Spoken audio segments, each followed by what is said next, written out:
우리가 인생을 살아가면서 여러 가지 필요한 것들 중에는 물질적인 것, 환경적인 것도 있지만 또 필요한 것 중에 하나가 아마 친구가 아닐까 생각합니다. 내 마음이 힘들 때 힘들다고 또 그리고 기쁠 때 기쁘다고 함께 속을 터놓을 수 있는 친구가 있다면 우리가 살아가는 그 광야 같은 세상에서도 참 큰 위로와 힘이 될 것입니다.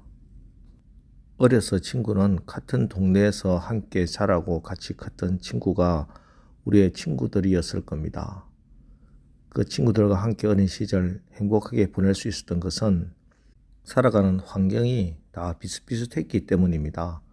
그만한 동네에서 비슷하게 자랐고 가정 형편도 비슷하고 서로 뻔히 다 아는 처지였기 때문에 다들 편하게 마음을 두고 그렇게 지낼 수 있었을 겁니다. 성인이 되고 자라면서 특히 신앙생활 하면서 영적인 친구를 사귈 때는 우리의 영적인 코드가 서로 맞아야 친구가 될 수 있습니다. 영적인 부분이 서로 다르면 대화하는 것도 겉돌고 함께 마음을 나누기도 참 불편하고 어려울 수밖에 없습니다. 자, 그런 의미에서 오늘 우리가 읽은 본문의 에레미야는 혼자 외롭지 않게 좋은 영적 친구를 만나고 있는 아름다운 장면입니다. 오늘 본문의 시대적 배경은 요시야 왕의 아들 여호야김 원년에 일어났던 일입니다. 하나님께서 에레미야에게 성전에 가서 너는 내가 너에게 이런 말을 전하라고 하셨습니다. 뭔가 심상치 않은 분위기입니다.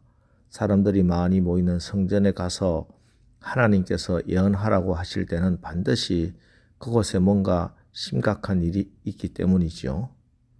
하나님께서 에레미야에게 말하라고 하신 내용이 이렇습니다. 6절 내가 이 성전을 실로같이 되게 하고 이 성을 세계 모든 민족의 저주거리가 되게 하리라 하셨느니라. 이건 결코 좋은 예언이 아닙니다. 이 말을 듣는 백성들의 마음에 화가 날 만한 예언입니다. 에레미야 7장에서도 에레미야가 비슷한 말씀을 성전에 가서 한 적이 있습니다. 이 성전을 실로같이 될 것이다. 이 실로는 에레미야가 예언하던 시절보다 약 500여 년 전에 있었던 곳입니다. 우리가 잘 아는 엘리와 엘리의 두 아들 홈디와 비느하스가 실로에서 회막을 섬기고 있었습니다. 그런데 엘리 제사장도 문제였고 엘리의 두 아들 홈디와 비느하스도 예배를 멸시하는 악한 사람들이었습니다. 이때 때마침 블레셋이 쳐들어왔습니다. 그런데 이스라엘은 블레셋과 전쟁에서 패합니다. 그래서 장로들과 함께 의논해서 홈디와 비느하스는 하나님의 언약궤를 모셔가기로 결정합니다. 그런데 그 전쟁에서 전쟁은 패하고 하나님의 언약궤는 빼앗기고 홈디와 비느하스는 전사하고 말았습니다. 그 소식을 들었 엘리는 그만 놀라서 의자에서 넘어져 목이 부러져 죽고 말았습니다. 그야말로 실로의 하나님의 회막은 쑥대밭이 되었습니다. 초토화가 되고 말았습니다.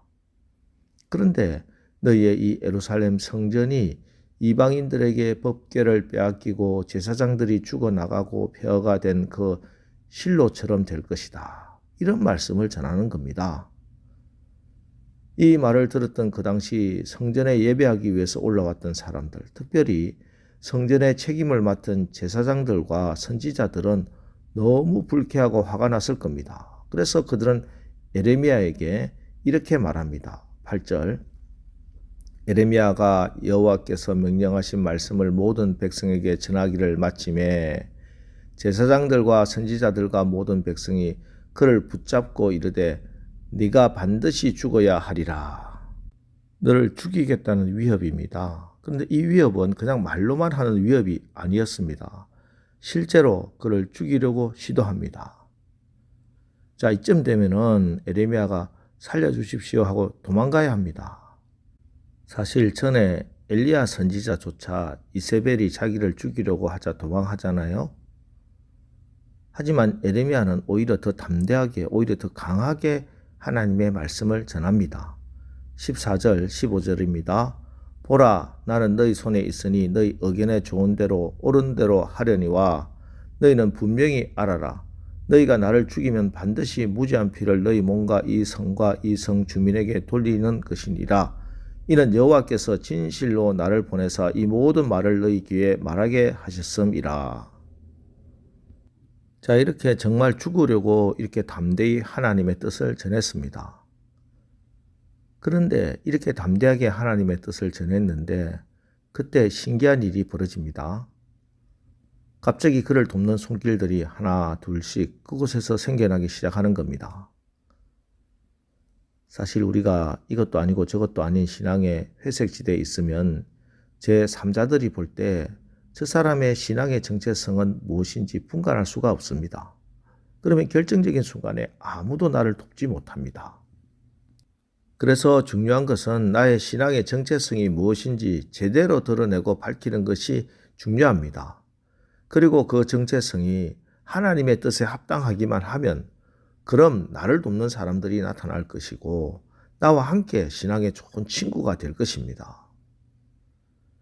에레미야가 이렇게 자신의 신앙을 분명히 하고 죽기를 각오하고 하나님의 뜻을 분명히 밝혔을 때 그를 돕는 사람들이 주변에서 생겨났습니다. 하나님이 돕는 자를 붙여주시는 겁니다. 16절 보십시오. 고관들과 모든 백성이 제사장들과 선지자들에게 이르되 이 사람이 우리 하나님 여호와의 이름으로 우리에게 말하였으니 죽일 만한 이유가 없느니라. 이제 막까지 화가 나서 그러던 고관들과 모든 백성이 이제 에레미야를 변호하고 나섰습니다. 그리고 이제 실제적으로 그를 제사장과 서기관들과 악한 사람들의 손에서 구원해 주는 사람이 등장합니다. 24절 사반의 아들 아히감의 손이 에레미야를 도와주어 그를 백성의 손에 내어주지 아니하여 죽이지 못하게 하니라. 사반의 아들 아히감이라는 사람이 출현합니다. 그래서 에레미야를 그 악한 사람들의 손에서 구원해 주었습니다. 자, 여기 이 사반이라는 사람은 요시야 왕의 서기관으로 열왕기하 22장에 등장하는데요. 요시야 왕이 성전을 청소하다가 하나님의 율법책을 발견했습니다. 그래서 하나님의 율법책을 나에게 읽어달라 해서 요시야 왕의 귀에 하나님의 말씀을 읽어드린 이가 바로 서기관 사반이었습니다. 하나님의 말씀을 읽으면서 그도 은혜를 받았고 그도 신실한 주의 종이 되었습니다. 그런데 그의 아들 아히감이 지금까지 숨죽이고 있다가 결정적인 순간에 에레미야를 돕는 손길이 에레미야의 친구가 된 것입니다. 여러분에게도 믿음의 길을 걸어갈 때 이렇게 내 신앙을 함께 나누고 힘들거나 어려울 때 내 손을 잡아줄 훌륭한 믿음의 친구가 있기를 바랍니다. 물론 궁극적으로 우리 예수님이 성령님이 나의 친구가 되어주시고 돕는 동력자가 되어주십니다. 그런데 그 예수님의 사람, 성령의 사람이 또한 우리를 돕도록 나의 친구가 되도록 성령께서 그 사람의 마음을 감동시켜 주신다는 겁니다. 여러분이 여러분의 믿음을 담대히 드러내면 아직도 바알에게 무릎 꿇지 않은 숨겨진 칠천처럼 이 시대에도 하나님이 믿음의 그루터기를 남겨두시고 또 그들이 여러분을 돕는 친구가 되게 하십니다. 오늘 이 새벽 우리가 기도합시다. 주님, 내가 오늘도 광야 같은 세상을 살아가면서 나를 대적하고 주님을 대적하는 사람들 만날 수도 있는데 그때 나의 믿음을 굳건하게 하시고 또 나와 함께 손잡고 나갈 좋은 친구, 훌륭한 동력자들 만나게 하옵소서.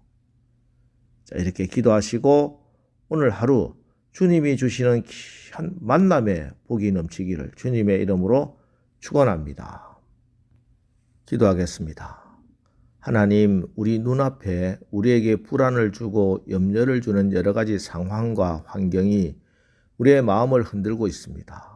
우리를 공격하는 여러 악한 사람들과 환경이 있습니다. 이때 우리가 혼자가 아니라 영원하신 친구, 변함없는 친구 되신 주님이 함께 하심이 믿어지게 하시고 또 나를 돕고 동력하며 함께 손잡고 나갈 귀한 친구들, 동역자들도 만나게 하옵소서.